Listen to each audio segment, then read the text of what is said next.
muchas gracias a la Fundación Craveri y bueno, de remarcar de la importancia que los cirujanos en realidad tienen que hacen cirugía cardiovascular tienen que tener una gran formación angiológica debido al cambio que está afrontando este tipo de enfermedades, como lo vamos a ver, y de la pandemia, como habló el doctor Lucas. Y bueno, yo sé que todos estamos llegando al viernes, que ya creo que ni el 5% de nuestra neurona está activa a esta hora, así que bueno, de la misma manera estoy yo, así que vamos a tratar de hacerlo lo más rápido posible. Y quiero hacer una gran diferencia, es decir, se habló en general de riesgo cardiovascular, de enfermedad coronaria, de enfermedad aneurismática, de enfermedad carotidia, y el tema específicamente de la enfermedad arterial periférica tiene alta relación con la mortalidad y, como podemos ver, es mayor a enfermedades como los tumores y sobre todo a los 5 años. Es decir, estamos tratando pacientes de muy alto riesgo y con alta tasa de mortalidad. Por otro lado, que muchas veces la amputación misma, que es la primera indicación o cuando llaman al cirujano vascular, siempre tarde, está relacionado también a altas tasas de mortalidad. Y esto podemos verlo en este trabajo y en cierta manera la modificación de la prevalencia en los últimos 10 años en el estudio de la enfermedad arterial periférica. Y por eso hablamos de pandemia. Se sabe que aproximadamente hay unos 200 millones y van en aumento actualmente de pacientes con enfermedad arterial periférica, de los cuales de esos 200 hay aproximadamente unos 40 que tienen isquemia crítica, relacionados a alta mortalidad e independientemente del tema de las amputaciones. Y otro de los grandes temas es que esta pandemia está en los países de desarrollo mediano y bajo.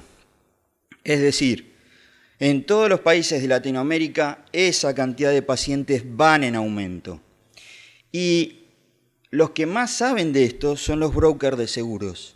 Es decir, las empresas de seguros y las empresas que hacen los negocios con la salud saben que específicamente en Argentina, en Brasil y en Colombia esperan que para dentro de muy pocos años haya aproximadamente 23 millones de personas con este tipo de enfermedad y a su vez unos 3 millones de personas con isquemia crítica, directamente relacionada a mortalidad y a la amputación. Ahora, ¿qué pasa al sur del Río Grande o al sur de Bolivia, como siempre digo? ¿A qué pacientes estamos tratando? ¿A este tipo de pacientes? ¿A este tipo de pacientes? Realmente a mí no me llegan estos pacientes. O a este tipo de pacientes, que somos campeones, pero también tenemos esta mezcla. ¿Y cuál es la otra pregunta? Es decir, ¿cómo los tratamos? Todos tenemos este tipo de tecnología, estamos entrenados con estos tipos jefes de equipo, o bien utilizamos estos métodos. Eso sí, nosotros no sabemos qué estamos haciendo, pero copiamos las guías del norte, siempre miramos al norte. Como cirujanos estamos muy seguros que para nosotros la medicina basada en la evidencia es cara o seca, no soy yo de esta remera, pero bueno, es decir, siempre buscamos quizás el blanco y negro y cuando uno van pasando los años y estudia más estadísticas, sabemos que ese blanco y negro no existe. Lo aprendí en China que antes de iniciar o intentar cambiar el mundo hay que dar 3 vueltas en su propia casa y por eso, cuando nosotros creamos el primer consenso del fin del mundo, lo primero que hicimos es saber de lo que estábamos hablando. Es decir, ¿cuál es el grado de incidencia de la enfermedad arterial periférica en nuestro país? Y intentamos evaluar la prevalencia de la enfermedad de los miembros inferiores y la enfermedad carotidia en distintos centros de atención en la República Argentina. Juntamos 9.500 consultas realizadas entre julio del 2009 y julio del 2010 y exclusivamente en pacientes con enfermedad arterial, participando de 18 centros de atención cardiovascular. Y se realizó una encuesta teniendo en cuenta los porcentajes de cada ítem evaluado. Tratamos de evaluar edad, sexo, grupo étnico, es decir, no podíamos decir qué raza atendés porque también íbamos a ir al INADI, así que tuvimos que ver la modificación, hábitos, factores de riesgo asociados, qué estudios le pide el cirujano. Esto en realidad fue una encuesta entre amigos, y le pedí que no me mientan porque nos conocemos, somos pocos, y de unificar criterios, en cierta manera, y para sacar, que tenga algún sentido consensuar. Es decir, tener datos en la Argentina No somos creíbles entre nosotros. En este momento el INDEC no existía, es decir, y somos pocos los que nos creemos. Entonces fue un pedido, en cierta manera, de nuestra espiritual a los grupos y los representantes principales de cirugía cardiovascular de llenar este tipo de encuestas. Sabemos que la incidencia de enfermedades cardiovasculares en el 2003 supera casi a las enfermedades cancerosas. Es decir, tenemos una gran impronta de enfermedades cardiovasculares, no sabíamos cuál es la impronta a nivel de enfermedad arterial periférica. Estas fueron las provincias que actuaron. Cava en realidad el 51% de los pacientes. También la concentración de pacientes es mayor en la Ciudad Autónoma de Buenos Aires que en el resto del país. Y otra de las cosas interesantes es que tomamos cabezas en las otras provincias. Con respecto a la edad, en la Argentina, sobre todo los centros que se encuentran en las principales ciudades son muy parecidos a los centros desarrollados al resto del mundo. Nueva York, París, Londres o Berlín. Pero cuando nos vamos alejando y hacemos ciudades que están en el límite, notamos algunos cambios. Pero en realidad la edad es siempre de entre 70 años que tienen mayor concentración de enfermedad arterial periférica. El punto quizás de mayor discusión, y que creo esto viene aparejado con el resto de la charla, que es más aburrida todavía, no la del doctor Ferrari, sino que me falta la mía, es con respecto al grupo étnico. Cuando a mis colegas les decía qué tipo de pacientes atienden, eran todos blancos. ¿Qué es la raza blanca en la Argentina? Es decir, tenemos un concepto equivocado, sobre todo lo que tenemos la posibilidad de atender en centros no tan periféricos y de mucha población. Es decir, hubo ondas inmigratorias de países limítrofes de gran importancia. Bueno, ahora tenemos gran cantidad de chinos, no sabemos qué problema de enfermedad tienen los chinos, pero tenemos también ahora población china. Entonces, ¿atendemos realmente a la población blanca? Según estos trabajos, y es un trabajo en extracción de grupo de análisis, vieron que en realidad la población argentina de los años 60 para este lado cambió completamente.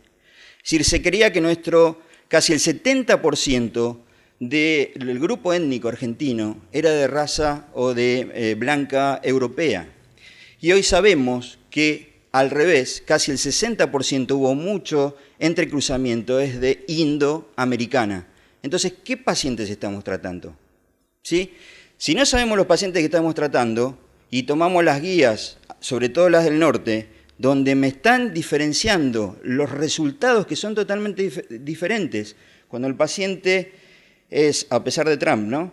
De raza o es African American, es decir, es negro, con respecto al hispano blanco, ni siquiera al hispano negro, ya los resultados son diferentes. Es decir, cuando vuelvo a repetir, leemos guías y lo tomamos a pies puntillas y en realidad tenemos que releerlas por los resultados que tenemos. Si nosotros vemos estos cambios, hay distintos grupos étnicos y esto fue muy interesante porque, por ejemplo, en la encuesta en Río Negro, especialmente en Bariloche y en Tucumán, había pacientes muy jóvenes, de aproximadamente 30 años, que debutaban con enfermedad arterial periférica muy grave, sobre todo con insuficiencia renal, y eran pacientes sobre todo mapuches y araucanos. Eso quizás no lo teníamos en Buenos Aires, o quizás hay que ir a buscarlos, pero esos pacientes no están en otro tipo de bibliografía. Y bueno, esto es importante de la mezcla génica en la muestra poblacional en la ciudad de Buenos Aires y algunos autores, porque lamentablemente también esto se da a discusiones antropológicas y sobre todo de índole político. Entonces, creo que hay que pararse en el medio e ir a buscar un equilibrio, como siempre. Y otra de las cosas, como yo les venía diciendo, es que para las guías americanas, las principales, ya hay gran diferencia entre este tipo de población. En lo que estudiamos también en esta encuesta es la alta prevalencia de hipertensión arterial y también a mí me interesó saber qué importancia le da el cirujano cardiovascular cuando viene un paciente con LDL alto, le dice, no, trátelo al cardiólogo. Quizás no tiene posibilidad de ser el cardiólogo o el que tiene que responsabilizar del paciente es el cirujano cardiovascular. pacientes con regular manejo de la presión arterial y pacientes que no le daban importancia a la hemoglobina glicosilada, es decir, no la leían. Entonces, nosotros, vuelvo a repetir, tratamos pacientes de muy alto riesgo, que nos llegan en muy mal estado general, y también los resultados van a cambiar si nosotros manejamos los factores de riesgo. Como bien lo dijo el doctor Cafferata, es decir, si nosotros modificamos la LDL, modificamos toda su dislipidemia, modificamos los hábitos y sobre todo tenemos la obligación de antes de llevar a un paciente a quirófano que esa hemoglobina glicosilada esté lo más debajo posible de 7,5. Bueno, no sé si ya a esta altura están a este tipo de locura o esto, es decir, porque esto va en peor. ¿Por qué? Porque vamos a ver la parte genética.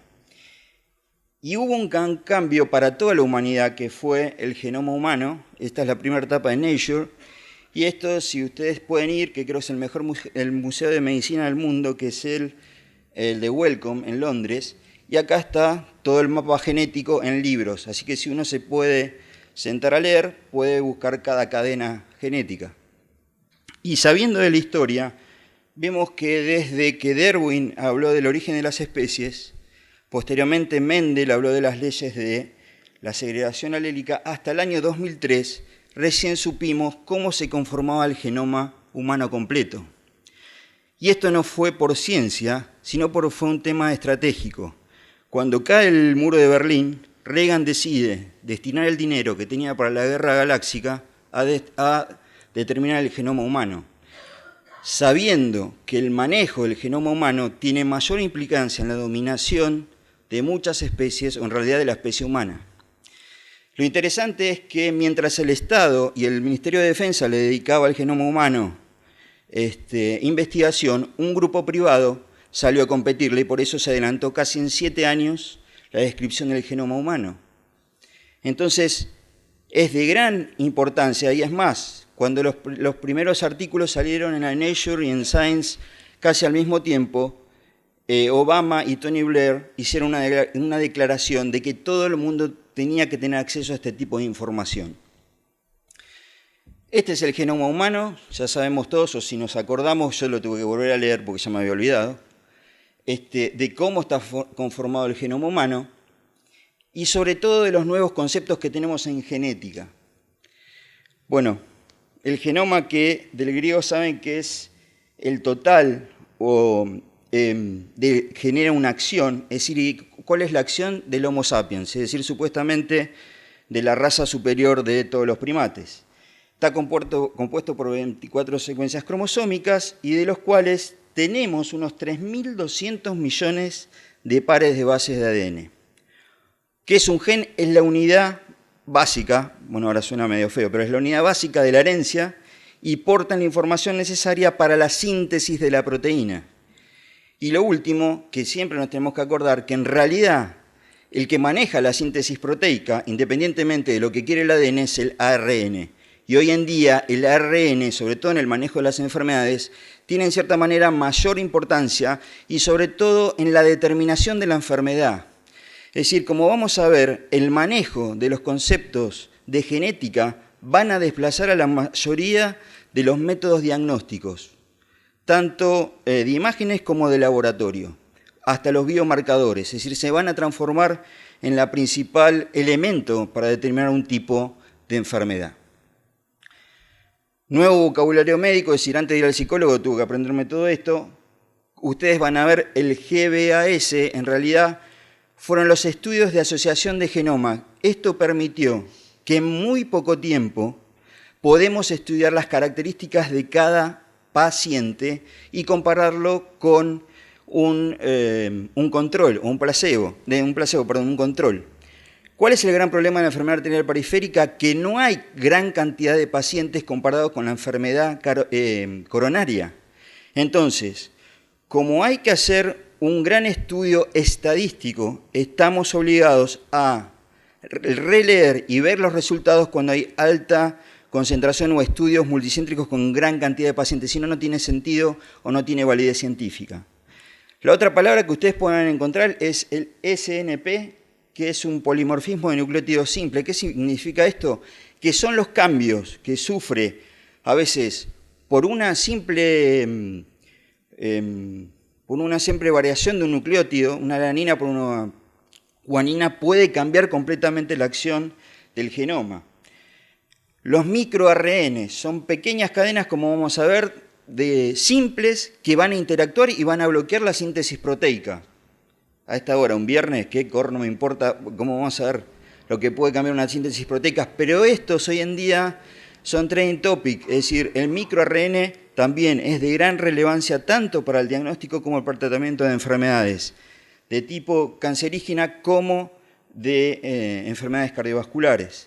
Las mitocondriopatías, yo no sé si voy a usar el estetoscopio con las mitocondriopatías o el doctor Ferrari que me dice estás suturando las mitocondrias, pero existe la enfermedad de las mitocondrias y esto provoca gran cantidad de alteraciones específicamente en la enfermedad arterial periférica.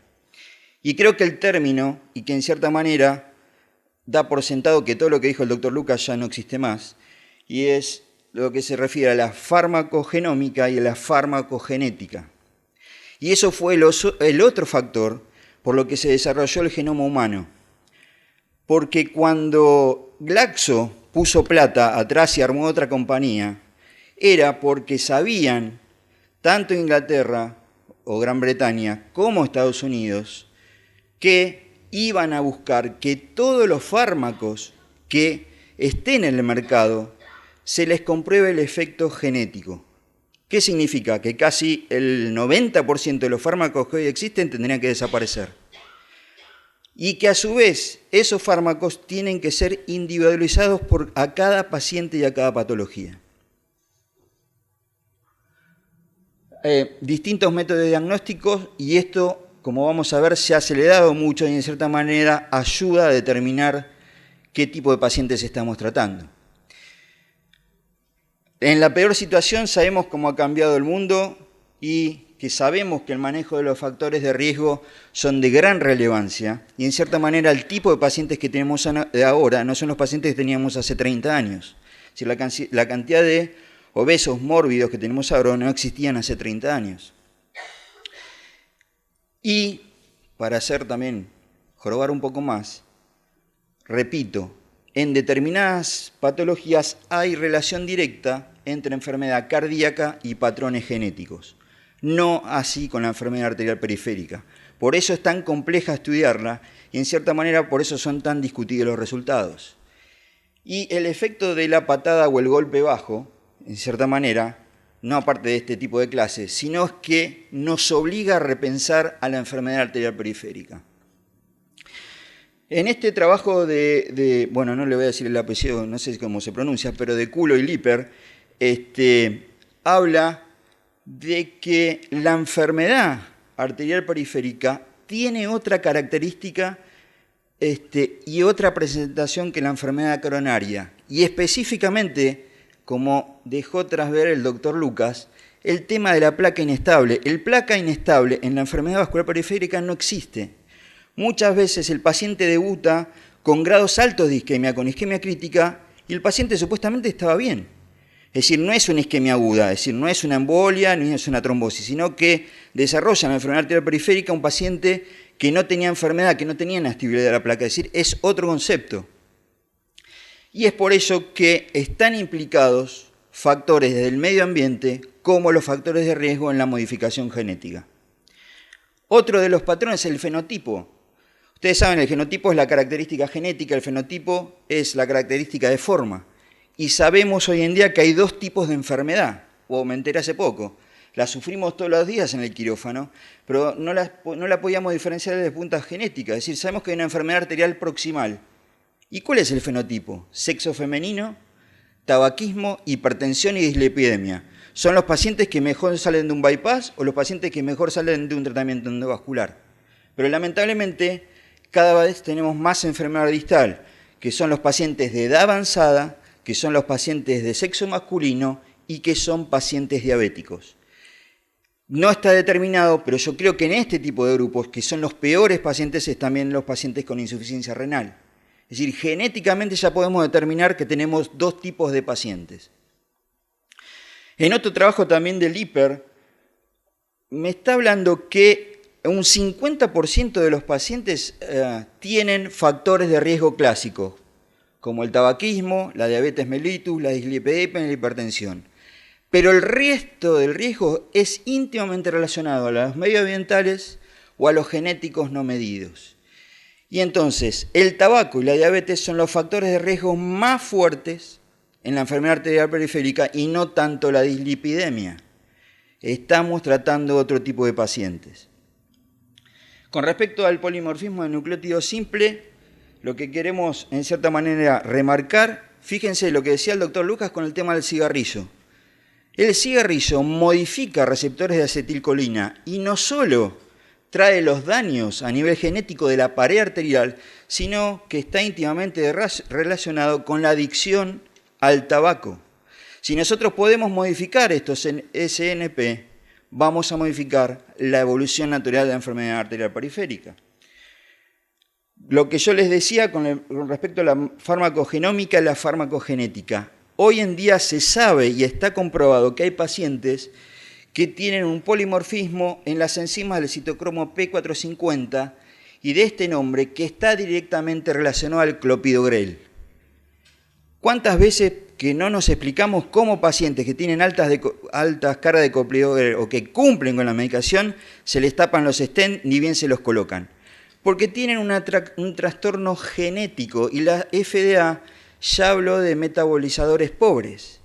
Entonces las discusiones en este tipo de pacientes, ¿qué? ¿Le aumentamos el clopidogrel para que no tengan efecto cardiovascular? No, estos pacientes encima van a tener más posibilidades de sangrado. Es decir, estamos viendo o se están sabiendo de modificaciones a nivel genética de por parte de los fármacos. Por lo tanto, los angiólogos, los médicos, tienen que saber, o en cierta manera, íntimamente estar relacionados con la farmacogenética y la farmacogenómica de cada paciente para dar el mejor tratamiento. Las mitocondrias, específicamente para nosotros, es de gran importancia en los síndromes de isquemia y reperfusión y están alteradas principalmente, sobre todo cuando nosotros nos tardamos en revascularizar y a veces tenemos el fenómeno de no refluir. Y aparentemente hay un daño específicamente en las mitocondrias. No vamos a operar mitocondrias, pero sí podemos modificar o proteger ese cambio isquémico y salvar o en cierta manera retrasar el efecto de la isquemia. Se ha comprobado en algunos ratones de ligar directamente las arterias femorales y dar unos bloqueadores de esos efectos mitocondriales, salvando, si devolvemos el flujo un poco el tiempo, ese miembro. Entonces, no sé si fui muy despacito, pero traté de no hacerle más el cortocircuito en sus neuronas. Y entramos en el tema de los japoneses. Entonces, los japoneses han encontrado 3 polimorfismos, uno directamente relacionado con el cromosoma 13, que actúa sobre la expresión del lipo5 y directamente codifica a la LDL. Es decir, a nivel genético está alterada la liberación de LDL. Quizás aumentamos la droga, aumentamos los dislipidemiantes y no modificamos esto porque tienen un daño a nivel genético, por lo menos los japoneses. Lo segundo que encontraron es un gen que codifica los receptores de endotelina 1, íntimamente relacionada con la vasoconstricción y la inflamación.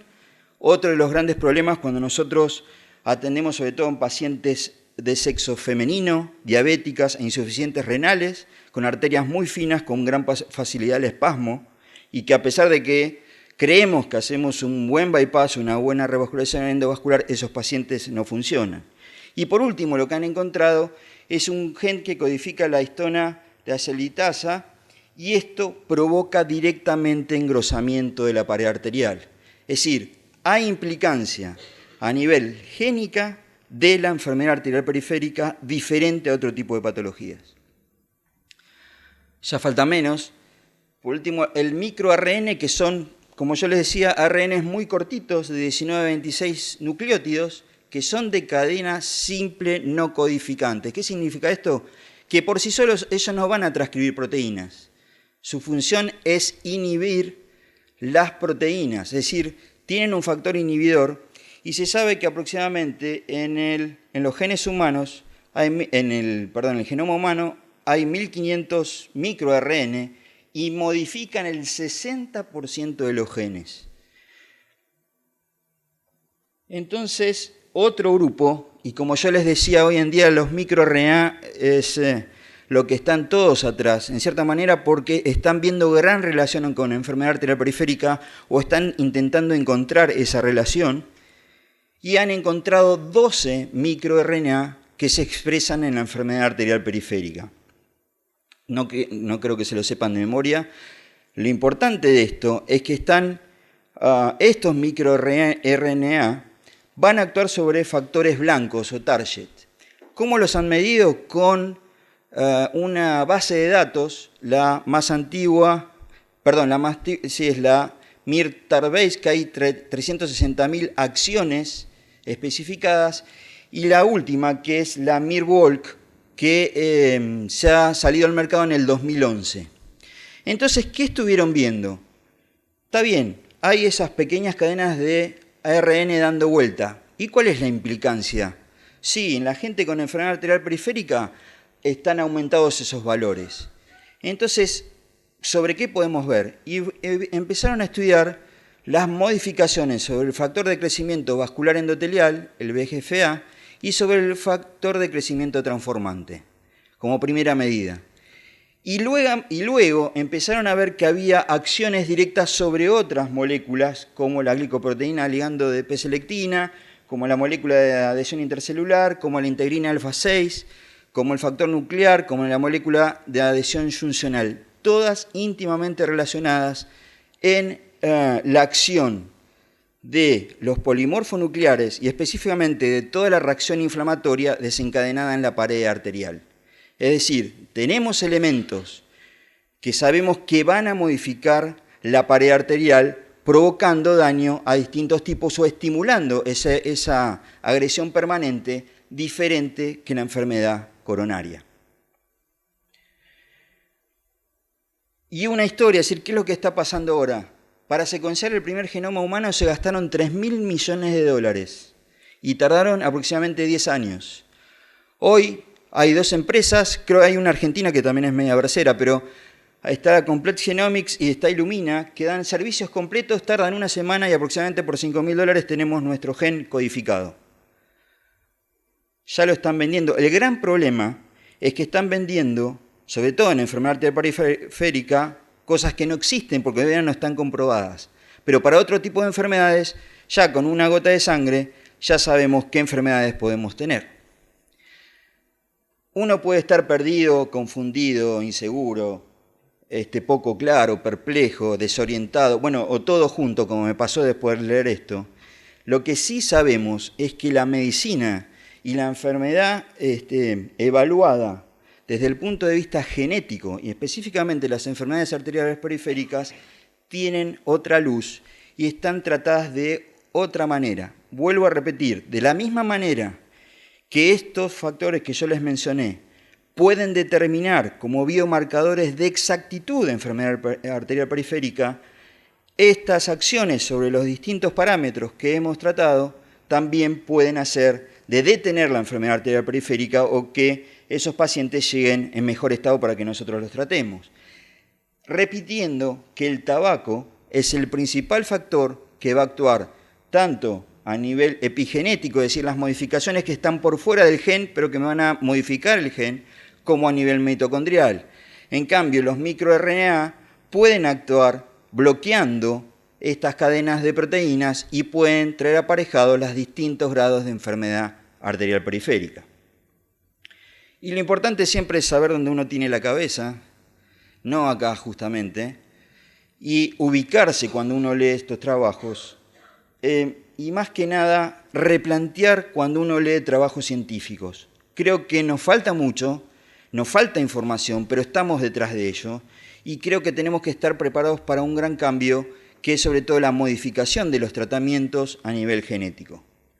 Muchas gracias por todo, los esperamos en nuestro congreso y en cierta manera honrando al doctor Favaloro por los 50 años del primer bypass y asimismo que se va a realizar el primer a Simposio de Malformaciones Vasculares en nuestro país y vienen los referentes mundiales. Muchas gracias por la atención.